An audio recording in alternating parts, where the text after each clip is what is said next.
When we took this on, we knew it was a massive undertaking. It's the biggest launch in the history of the company.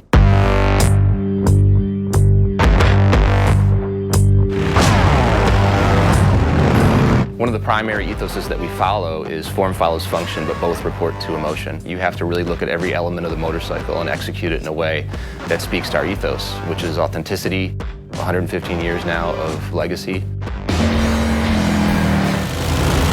It was exciting and a little scary, designing brand new product and bringing in the latest technology and the features, but we need to retain the lineage, the DNA, the styling cues, and keeping what makes a Harley a Harley. We wanted to bake in the soul of a Harley-Davidson motorcycle, and we talked to customers around the world and kind of pick their brains about what they'd like to see from the next generation cruiser from Harley-Davidson.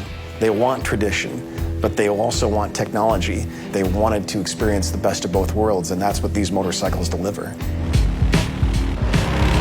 So there's 8 models in the lineup. Each model has a defined personality, if you will.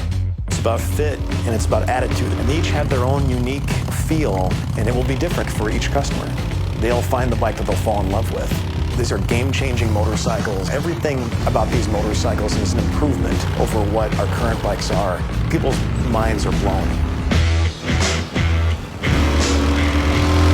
The Milwaukee 8 is our first 4-valve big twin powertrain. It is the best V-twin we've ever made. We did some benchmark testing against our current twin-cam high-output 103. That Milwaukee 8 rider is going to be 3 bike lengths ahead of the twin-cam rider from 0 to 60. From 60 to 80, you gain another bike length. It's a substantial difference in terms of acceleration and power.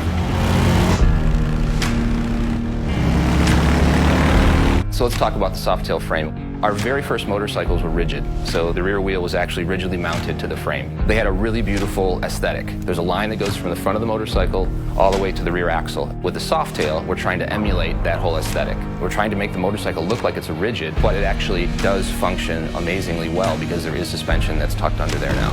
When they see them for the first time, they'll appreciate the style, but when they experience the goodness of a lightweight, awesome handling Softail chassis, I can't wait for people to ride them.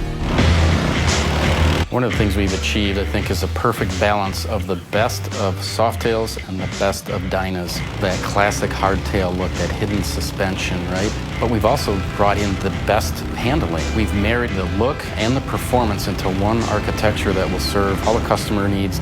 Most bikes have lost in the range of 30 pounds. The bikes feel lighter, they're easier to move around in your garage, more nimble, more flickable when you're on the road. These are the best cruiser bikes that Harley's ever built.